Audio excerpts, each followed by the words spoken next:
নমস্কাৰ। আজি আগবঢ়াইছোঁ ঔপনিৱেশিক অসমৰ কেতবোৰ স্থাপত্যৰ সম্পৰ্কে কিছু তথ্য। আজি নিৰ্বাচিত আলোচনা হিচাপে ধুবুৰী চহৰৰ দুটা ৰাজভৱনক নিৰ্বাচন কৰিছোঁ।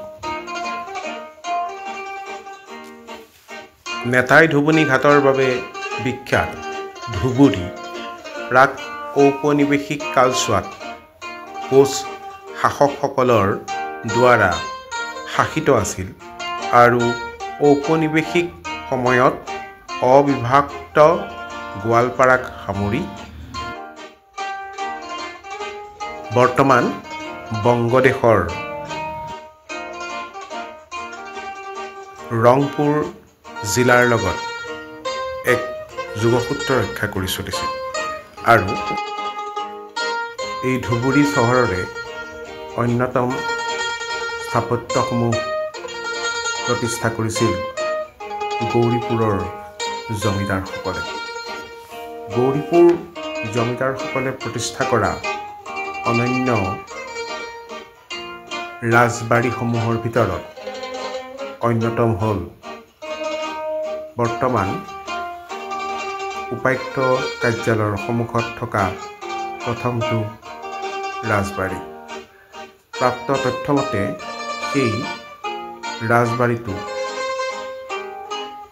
কাৰ্যালয় হিচাপে গৌৰীপুৰ জমিদাৰসকলে ব্যৱহাৰ কৰিছিল আৰু এইটো হ'ল প্ৰমথেশ বৰুৱাৰ নিজা ৰাজভৱন। গৌৰীপুৰ জমিদাৰসকলৰ বৈভৱপূৰ্ণ জীৱন ধাৰণৰ কিছু ইংগিত এই ভব্য প্ৰাসাদসমূহে বহন কৰিছে। প্ৰকৃততে প্ৰথম মহাসমৰৰ পৰৱৰ্তী সময়ত চীনৰ পৰা নিপুণ কাৰিকৰ আনি এই ভৱনসমূহ গৌৰীপুৰ জমিদাৰসকলে নিৰ্মাণ কৰিছিল।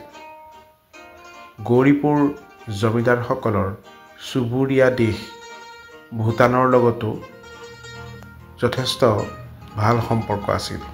এই সম্পৰ্কে এক গৱেষণামূলক